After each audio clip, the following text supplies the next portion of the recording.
Good afternoon ma'am. Good afternoon बेटा।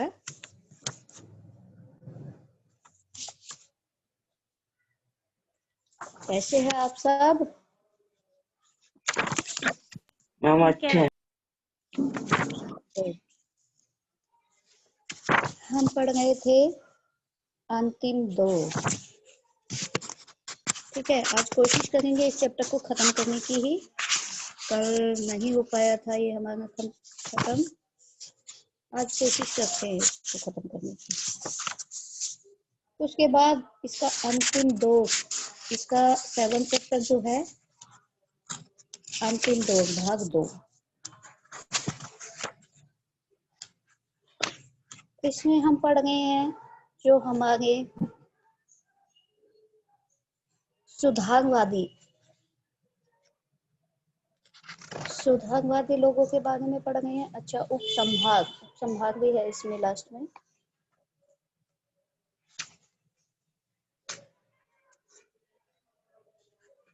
ज्यादा नहीं बचा है, थोड़ा ही बचा है चैप्टर हमारा, ज्यादा नहीं बचा है ये आज। Yes ma'am. We will finish it.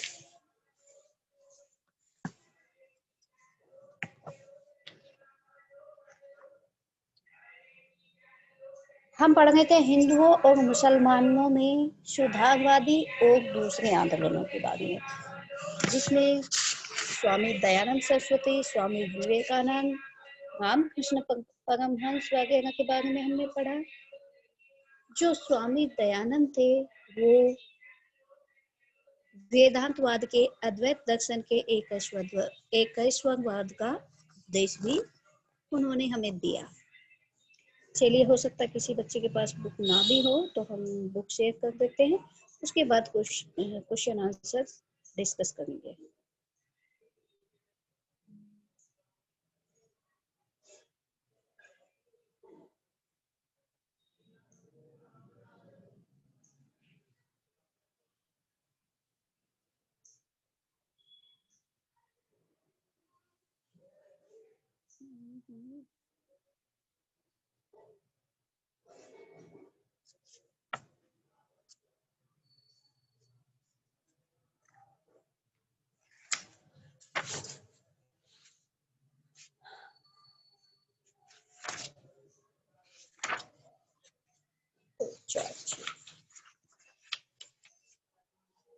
बीसवीं शताब्दी के पूर्वार्ध में टैगोर गांधी निस्संदेह भारत के दो विशिष्ट और प्रभावशाली व्यक्तित्व थे। कौन कौन? महात्मा गांधी और टैगोर। टैगोर कौन? जिन्होंने जनगण मन लिखा था, उसके बारे में हमने कल भी थोड़ा डिस्कस किया था और आज भी करने वाले हैं। तो ये एक महत्वपूर्ण और प्रभावशाली व्यक्तित्व के लोग थे।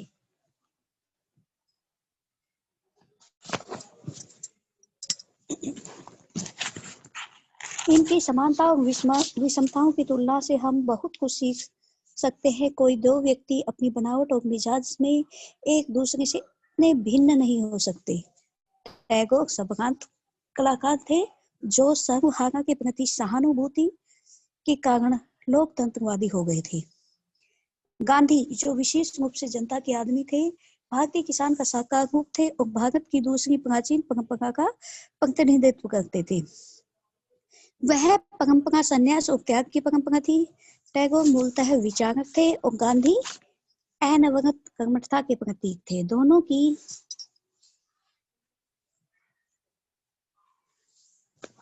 की अपने अपने ढंग की विश्व दृष्टि थी और उनके साथ ही दोनों पूरी तरह भारतीय थे। वे दोनों भारत के अलग अलग पक्षों का प्रतिनिधित्व करते थे जो एक दूसरे के पूरक थे। अपनी आध्यात्मिक और राष्ट्रीय विरासत में हिंदू मध्य वर्ग की आस्था को बढ़ाने में श्रीमती एनी बेसेंट का जबरदस्त प्रभाव पड़ा। इस सब में एक आध्यात्मिक और धार्मिक तत्व था, लेकिन साथ ही उसके पीछे सुदृढ़ राजनीतिक पृष्ठभूमि भी थी। उदीयमान मध्य वर्ग का झुकाव राजनीतिक था और वह किसी वर्ग की किसी धर्म की तलाश में नहीं था। उसे पकड़ने के लिए सांस्कृतिक आधार चाहिए था, कुछ ऐसा जो उसमें आत्मविश्वास पैदा करता और उस नैराश्य और अपमान का बोध को कम करता जो उसके भीतर विदेशी जीत और शासन ने पैदा कर दिया था। हर देश में राष्ट्रता के विकास के साथ धर्म के अलावा यह तलाश अपने अतीत की ओर जाने की प्रवृत्ति होती थी। चलिए नेक्स्ट स्क्रीन शेयर करते हैं।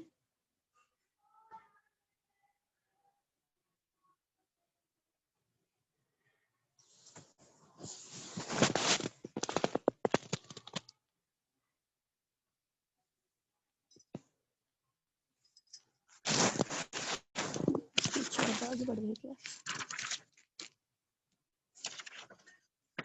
पीछे आ गए, पीछे आ गए। ये वाला पेज नहीं है।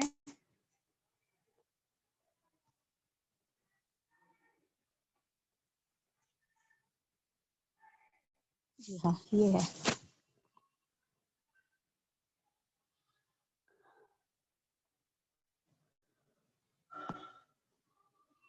भारत का अतीत अपनी संपूर्ण सांस्कृतिक विविधता और महानता के साथ सब भारतीयों की साझी विरासत है। हिंदुओं, मुसलमानों, ईसाइयों तथा अन्य लोगों को भी और उन्हीं के पूर्वजों ने अपने निर्माण में सहयोग दिया था। बाद में दूसरे मतों ने धर्म परिवर्तन कर लेने के कारण वे इस विरासत से वंचित नहीं हो जाते।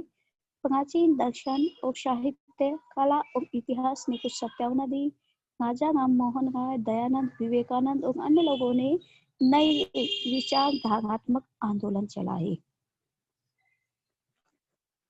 एक ओर इन्होंने अंग्रेजी साहित्य की समृद्ध साहित्य धारा से रसपान किया, वहीं दूसरी ओर उनका भारत के प्राचीन मनीषियों और शूरवीरों के विचारों और कार्यों से उन पुरागाथाओं और परंपराओं से भरा था जिन्हें उन्होंने अपने बचपन से आत्मसात किया था। उनमें से बहुत सी बातें मुसलमान जनता में भी समान रूप से प्रचलित थी। वे लोग परंपराओं से भली भांति परिचित थे, लेकिन धीरे धीरे विशेष रूप से उच्च वर्ग के मुसलमानों के द्वारा यह महसूस किया जाने लगा कि उनके लिए इन अर्ध धार्मिक परंपराओं से जुड़ना बहुत मुनासिब नहीं होगा। इन परंपराओं को बढ़ावा देना इस्लाम की भावना के विरुद्ध होगा। उन्होंने अपनी कौमी बुनियाद दूसरी जगह तलाश की।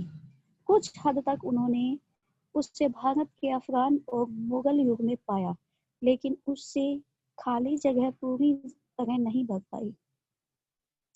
गदर के बाद भारत के मुसलमान इस असमंजस में थे कि वे किस ओर मुड़े। ब्रिटिश सरकार ने जानबूझकर हिंदुओं की तुलना में उनका दमन कहीं अधिक किया और इस दमन का प्रभाव विशेष रूप से उन मुसलमानों पर पड़ा जिसने नया मध्य वर्ग तथा बुजुर्ग वर्ग पैदा किया।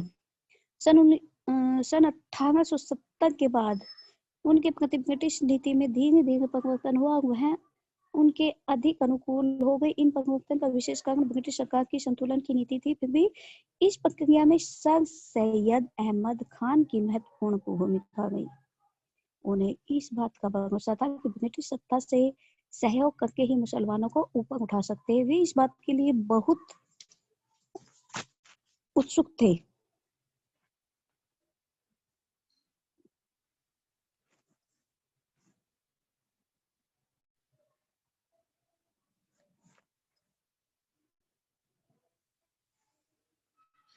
वे इस बात से बहुत उत्सुक थे कि वे लोग अंग्रेजी शिक्षा को स्वीकार कर ले। उन्होंने यूरोपीय सभ्यता को जिस रूप से देखा था उसका उन पर गहरा प्रभाव पड़ा था। वास्तव में यूरोप से लिखे उनके कुछ पत्रों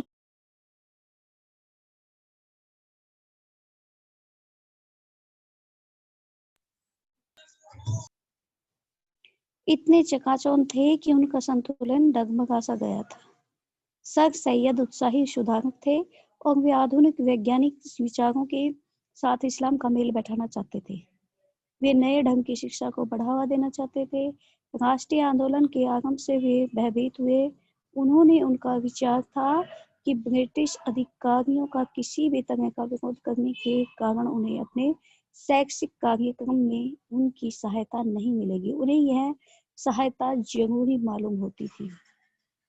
इसलिए उन्होंने मुसलमानों में ब्रिटिश विरोधी भावना को कम करने की कोशिश की और उन्होंने नेशनल कांग्रेस से जो उस समय आकार ले रही थी हटाने की कोशिश की। उन्होंने जिस अलीगढ़ कॉलेज की स्थापना की उसका एक घोषित उद्देश्य था भारत के मुसलमानों को ब्रिटिश ताज की योग्य और उपयोगी प्रजा बनाना।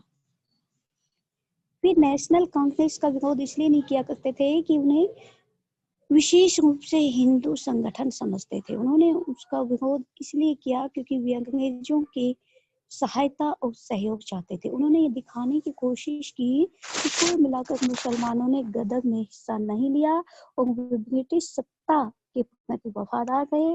वे किसी रूप से हिंदू विरोधी या सांप्रदायिक दृष्टि से अलगाववादी नहीं थे। उन्होंने कहा, याद रखो, हिंदू और मुसलमान ये सब सिर्फ धार्मिक अंतर बताने के लिए है, वरना सब लोग, चाहे वे हिंदू है चाहे वे मुसलमान, या तक कि ईसाई भी जो इस देश में रहते हैं, इस दृष्टि से सब एक ही राष्ट्र के लोग हैं, अर्थात सभी लोग भारतवासी हैं।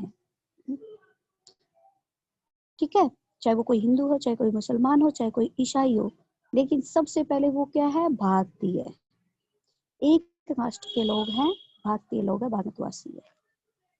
सर सैयद अहमद खान का प्रभाव मुसलमानों के उच्च वर्ग के कुछ लोगों तक ही सीमित था। उन्होंने शहरी या देहाती आम जनता से संपर्क नहीं किया। सर सैयद के कई योग्य और उल्लेखनीय सहयोगी बने। सर सैयद अहमद अपने प्रयत्न में इतनी दूर तक सफल हुए कि मुसलमानों में अंग्रेजी शिक्षा आरंभ हो गई और उनका दिमाग राजनीतिक आंदोलन से हट गया। एक मुस्लिम एजुकेशनल कांग्रेस कॉन्फ्रेंस शुरू की गई और उसने नौकरियों और दूसरे पेशों में बढ़ते हुए मध्य वर्ग के मुसलमानों को आकर्षित किया। यानी कि कम से कम नौकरी के लालच में ही सही, लोग आकर्षित हुए उनकी तरफ।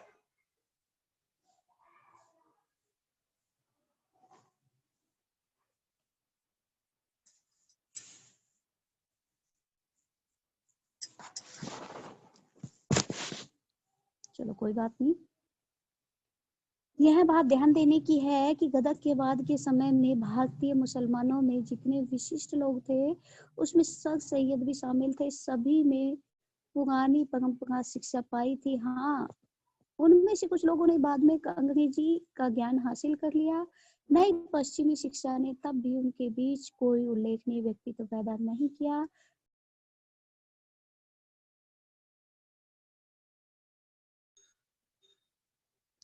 वह 12 में मुस्लिम दिमाग के विकास की दृष्टि से उल्लेखनीय है। उस साल 2 नए साप्ताहिक निकलने शुरू हुए। वर्ष उर्दू में अल हिलाल और अंग्रेजी में द कॉमरेड। अल हिलाल का आरंभ अबुल कलाम आजाद, कांग्रेस के वर्तमान सभापति, ने किया। ये 24 वर्ष के प्रतिभाशाली नवयुवक थे जो 15 से 20 वर्ष की आयु में ही अपनी अरबी और फारसी के ज्ञान और गहन अध्ययन के लिए प्रसिद्ध हो गए थे। इसके साथ उन्होंने बाहर की इस्लामी दुनिया के बारे में जानकारी हासिल की और उन सुधारवादी आंदोलनों के बारे में भी जो वहां चल रहे थे। उन्होंने धर्म ग्रंथों की व्याख्या बुद्धिवादी दृष्टिकोण से की। वे इस्लामी देशों में किसी भी अन्य भारतीय मुसलमान की अपेक्षा अधिक प्रसिद्ध हुए।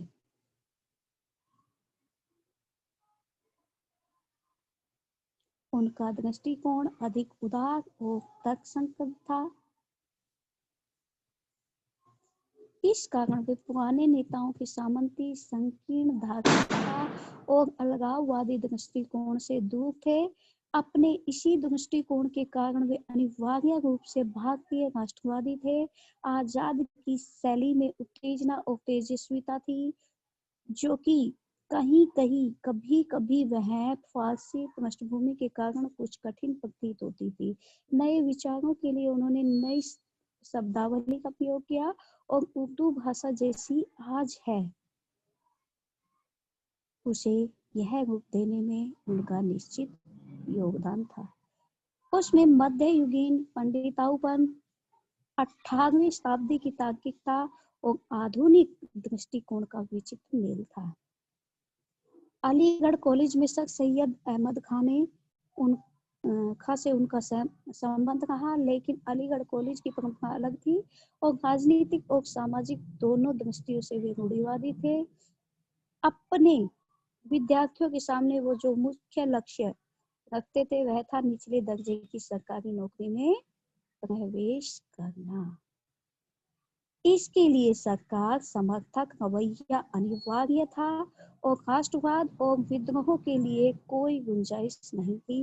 अलीगढ़ कॉलेज का समुदाय अब नए मुसलमान बुद्धिजीवियों का नेतृत्व कर रहा था और कभी-कभी प्रकट रूप से पर अधिकतर पर्दे के पीछे से लगभग हर मुस्लिम आंदोलन को प्रभावित करता था। मुस्लिम लीग की स्थापना मुख्य रूप से इन्हीं लोगों के प्रयास से हुई। अब्दुल कलाम आजाद ने इस पुरापंथी और राष्ट्र विरोधी भावना के गढ़ पर हमला किया।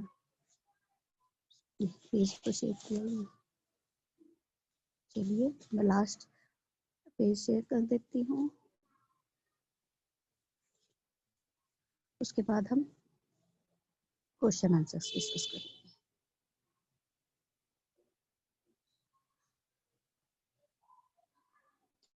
अब्दुल कलाम आजाद ने इस पुरातनपंथी और राष्ट्र विरोधी भावना के गढ़ पर हमला किया। यह काम उन्होंने ऐसे विचारों के प्रसार से किया जिन्होंने अलीगढ़ परंपरा की जड़ ही खोद दी। इस युवा लेखक और पत्रकार ने मुस्लिम बुद्धिजीवी समुदाय में सनसनी फैला दी। यद्यपि बुजुर्गों ने उन पर भौहें चढ़ाई और युवा पीढ़ी के दिमाग में उनके शब्दों ने उत्तेजना पैदा कर दी। तिलक और गोखले। नेशनल कांग्रेस, जिनकी स्थापना सन 1885 में हुई थी, जब प्रौढ़ हुई तो एक नए ढंग का नेतृत्व सामने आया। ये लोग अधिक आक्रामक और अवज्ञाकारी थे और बड़ी संख्या में निम्न मध्य वर्ग, विद्यार्थी और युवा लोगों के प्रतिनिधि थे।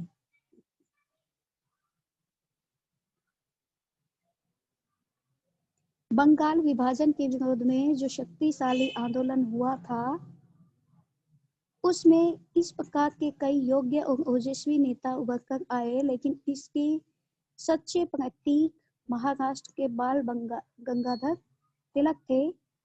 पुराने नेतृत्व के प्रतिनिधि भी कम उम्र के मराठा सज्जन गोपाल कृष्ण गोखले थे। क्रांतिकारी नारे हवा में गूंज रहे थे और संघर्ष अनिवार्य था।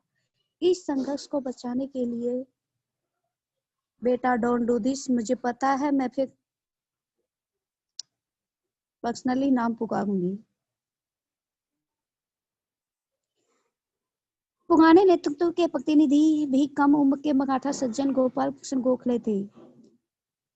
क्रांतिकारी नारे हवा में गूंज रहे थे, संघर्ष अनिवार्य था। इस संघर्ष को बचाने के लिए कांग्रेस के बुजुर्ग नेता दादा भाई नौरोजी, जिन्हें राष्ट्रपिता समझा जाता था, अपने अवकाश प्राप्त जीवन से वापस लाए गए। बचाव थोड़े ही दिन के लिए हुआ और 1907 में संघर्ष फिर हुआ, जिसमें पुराने उदार दल की जीत हुई। पर उसमें संदेह नहीं कि राजनीतिक दृष्टि से सजग भारत की बहुसंख्यक जनता तिलक और उनके समुदाय के पक्ष में थी। कांग्रेस का महत्व काफी कुछ घट गया था और बंगाल में हिंसक गतिविधियां सामने आ गई थी। अब हमने यहाँ पर चैप्टर खत्म कर दिया। तिलक और गोपाल कृष्ण गोखले के बारे में अभी हमने पढ़ा। अब मैं कुछ क्वेश्चन आंसर्स डिस्कस करूंगी। ये जो बच्चे मस्ती मार रहे थे, पहले मैं उन्हीं से ही पूछूंगी, ठीक है?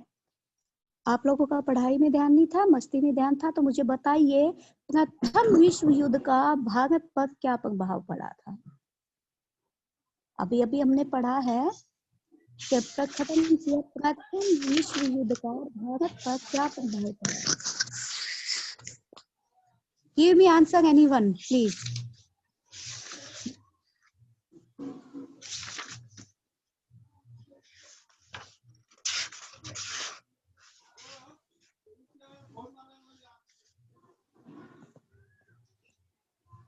ये देखिए, इतना ध्यान था आप लोगों का। हाँ जी, सुनील, अमन, अमंती, आशमा, अस्मिता, मनदीप, प्रिया, रुद्र, कोई तो जवाब दीजिए। सलोनी, सचिन, शिबानी, सोनी, विभस, थापा। मैम अमन प्रेजेंट। हाँ हाँ, प्रेजेंट हो, जवाब दीजिए। क्वेश्चन किया बेटा मैंने, प्रेजेंट तो मुझे दिखाई दे रहे हो आप लोग। Give me answer please. प्रथम विश्व युद्ध का भारत पर क्या प्रभाव पड़ा था?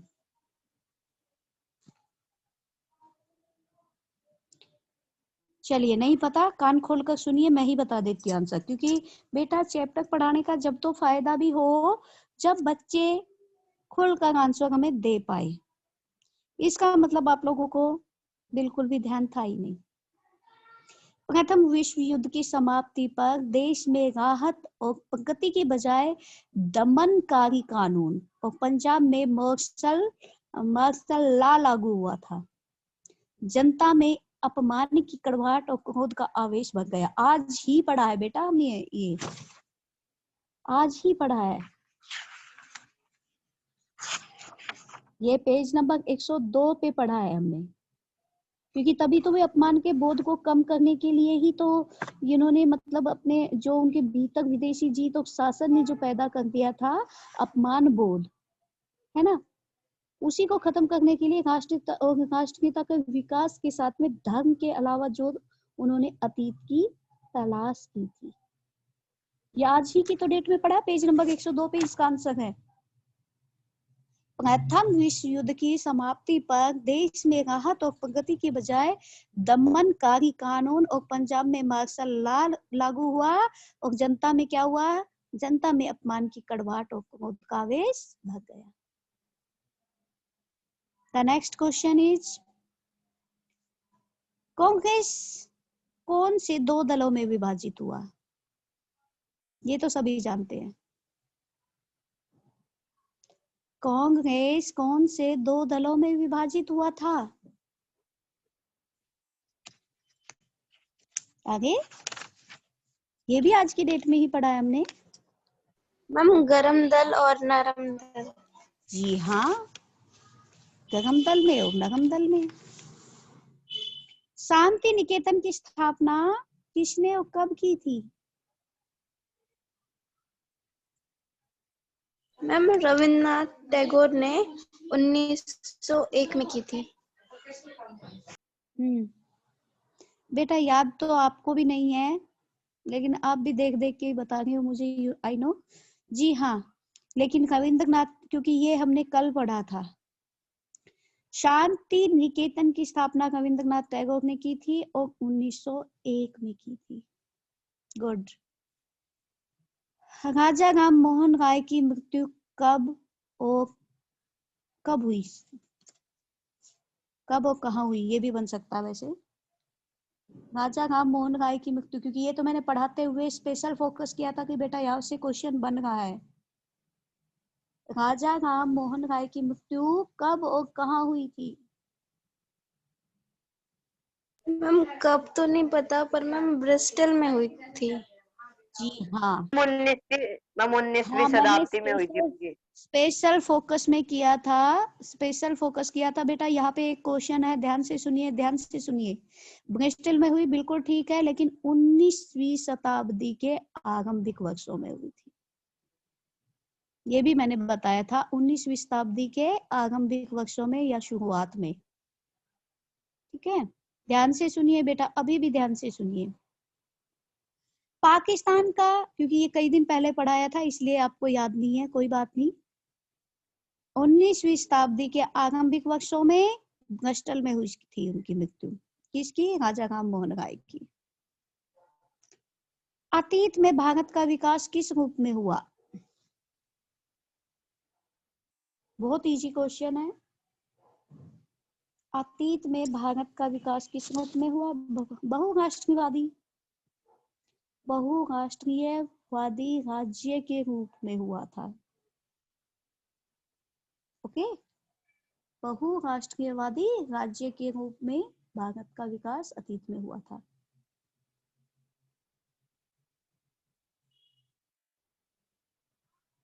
पाकिस्तान का या भारत के विभाजन की अवधारणा का विकास किस लिए हुआ था, क्यों हुआ था? पाकिस्तान या भारत के विभाजन की अवधारणा का विकास, क्योंकि हमने पढ़ा था बेटा मिस्टर जिन्ना के बारे में, तो मिस्टर जिन्ना के 2 राष्ट्रों के सिद्धांत के कारण,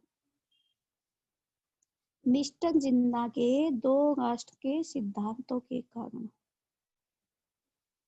अगस्त 1940 में कांग्रेस ने किस विषय पर घोषणा की थी? ये भी मैंने बताया था बेटा, यहाँ भी क्वेश्चन है। अगस्त 1940 में किस विषय पर घोषणा की थी? अगस्त 1940 ईस्वी में कांग्रेस ने घोषणा की थी कि भारत में ब्रिटिश सरकार की नीति जनजीवन में संघर्ष और फूट को प्रत्यक्ष रूप से उकसाती और भड़काती है। क्योंकि आपको पता है ना, अंग्रेजों ने एक नारा था, फूट डालो राज करो, है ना। उनकी जो ये नीति है वो यही बताती है, ब्रिटिश सरकार की नीति जनजीवन में संघर्ष और फूट को प्रत्यक्ष रूप से उकसाती और भड़काती है।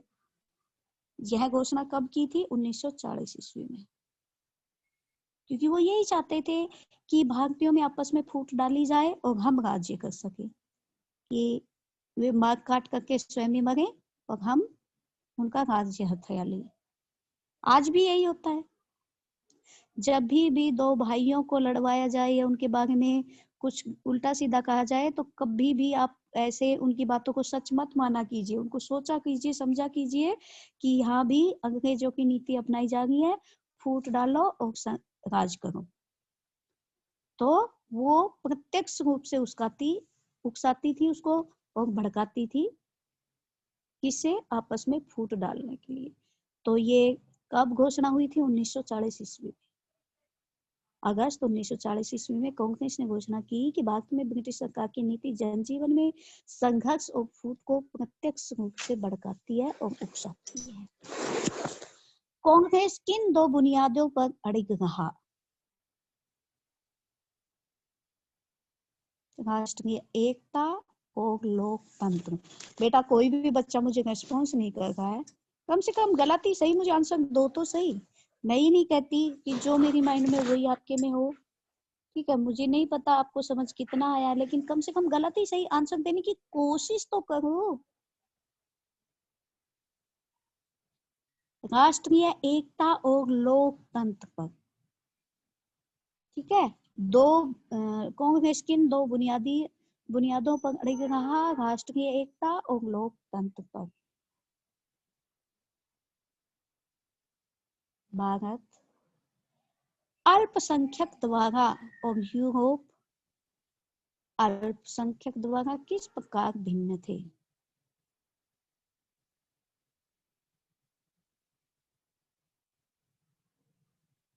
देखो, भारत भी अल्पसंख्यक कहा है हमने, भारत अल्पसंख्यक द्वारा और यूरोप अल्पसंख्यक द्वारा किस प्रकार भिन्न थे?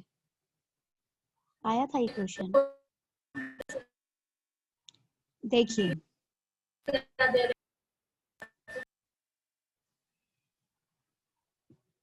भारत के जो अल्पसंख्यक थे यूरोप की तरह जातीय थे, वे राष्ट्रीय अल्पसंख्यक नहीं थे, वे धार्मिक अल्पसंख्यक थे। वे राष्ट्रीय अल्पसंख्यक नहीं थे, वे धार्मिक अल्पसंख्यक थे। गांधी जी को कौन सी सत्ता पर विश्वास था? टैगोर पर। टैगोर। बेटा सत्ता पूछा हमने, गांधी जी को कौन सी सत्ता पर विश्वास था? हाँ है।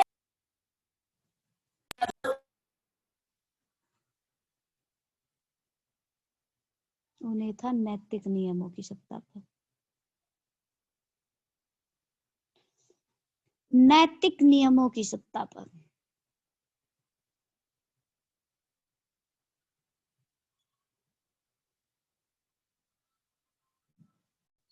गांधी जी को कौन सी सत्ता पर विश्वास था? नैतिक नियमों की सत्ता पर। गांधी जी अपनी इच्छाओं और आदर्शों के अनुसार भारत को सपन देख रही थी। कौन सा सपन देख रही थी?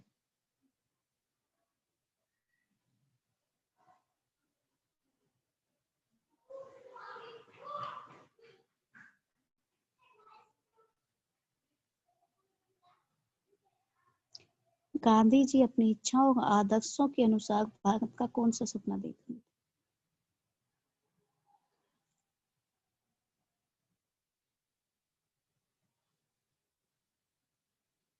देखो बेटा, वो चाहते थे कि गरीब से गरीब व्यक्ति भी सिर उठाकर चल सके, ऊंच नीच के वर्ग का कोई भी भेदभाव ना हो सके, सभी जातियां एक समान हो और एक दूसरे का सम्मान करें। ठीक है। भारतीय जनता की निष्क्रियता के विरुद्ध संघर्ष करने में सबसे ज्यादा किसका योगदान रहा है? भारतीय जनता की निष्क्रियता के विरुद्ध संघर्ष करने में।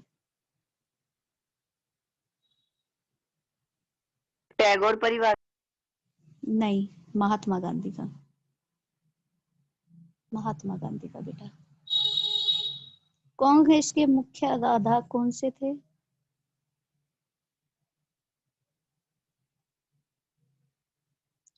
मुसलमान। कांग्रेस के मुख्य आधार।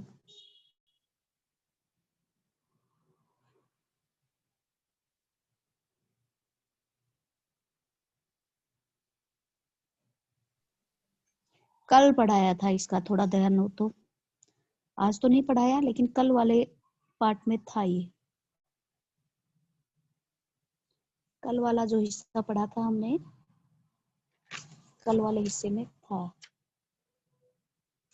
चलिए मैं ही बता देती हूँ। गांधी जी के कांग्रेस के मुख्य आधार बताने हमें। कांग्रेस के मुख्य आधार कौन से थे? तो राष्ट्रीय एकता, जिसमें अल्पसंख्यकों की समस्याओं को हल करना और दलित जातियों को ऊपर उठाने के साथ छुआछूत के अभिशाप को खत्म करना शामिल है। यस। ओके। राष्ट्रीय एकता, जिसमें अल्पसंख्यकों की समस्याओं को हल करना और दलित जातियों को ऊपर उठाने के साथ छुआछूत के अभिशाप को खत्म करना शामिल है। गांधी जी किसके पुजारी थे? ये तो सबको पता है। गांधी जी किसके पुजारी थे?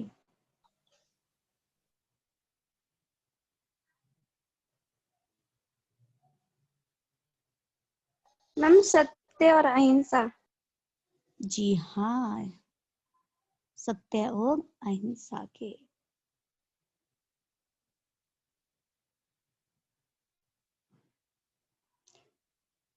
गांधी जी का व्यक्तित्व कैसा था?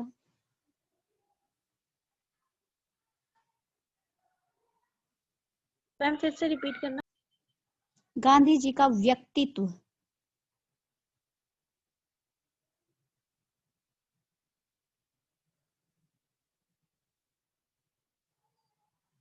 उनका व्यक्तित्व सिद्धांतवादी और और शांतिवादी भी था। Very good, very good. वे धर्मपरायण थे, वे सक्रिय थे, उनकी कथनी और करनी में मेल होता था, गरीबों और स्त्रियों के लिए काम करते थे, और सबसे बड़ी बात, वो गतिशील ऊर्जा से भरे हुए व्यक्ति थे। आपको पता है ना, बहुत बुजुर्ग थे, बहुत बूढ़े थे, लेकिन फिर भी वो बहुत काम करते थे। मतलब अपने अपने काम स्वयं करते थे, चरखा काटते थे, पूरा दिन भागा दौड़ी भी करते थे, और सबसे बड़ी बात, वो समय के बहुत पाबंद थे। ये तो कई जगह हमने पढ़ा है, समय के पाबंदी थे वो। और तो वे गतिशील ऊर्जा से भरे हुए सक्रिय व्यक्ति भी थे। सक्रियता के आधार पर किस पद्धति से जुड़ा हुआ था? शांतिपूर्ण पद्धति से। वो सक्रिय तो थे, लेकिन साथ में शांतिवादी भी थे, इसलिए शांतिपूर्ण पद्धति से। कांग्रेस के संगठन का लक्ष्य और आधार क्या था? सैकड़ीयता।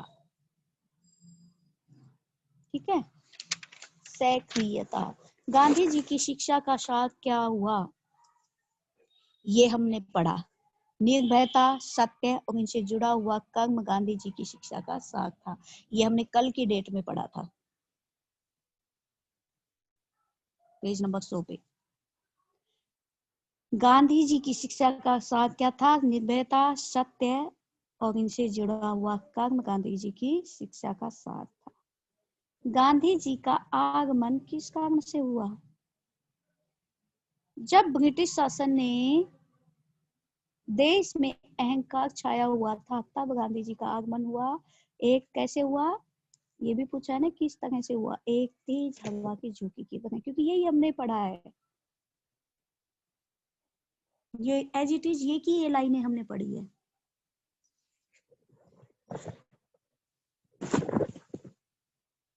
जब ब्रिटिश शासन से देश में अहंकार छाया हुआ था, तब गांधी जी का आगमन एक तेज हवा की झोंकी की तरह हुआ था।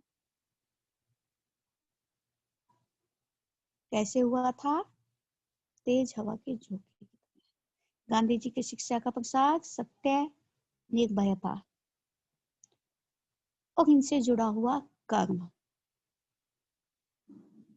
कांग्रेस कौन से दो दलों में विभाजित हुआ? गर्म दल और नरम दल। हाँ, गर्म दल में और नरम दल में।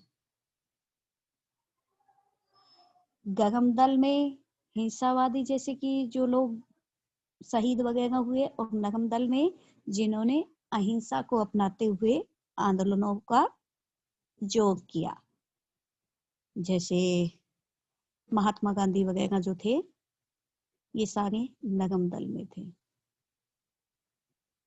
और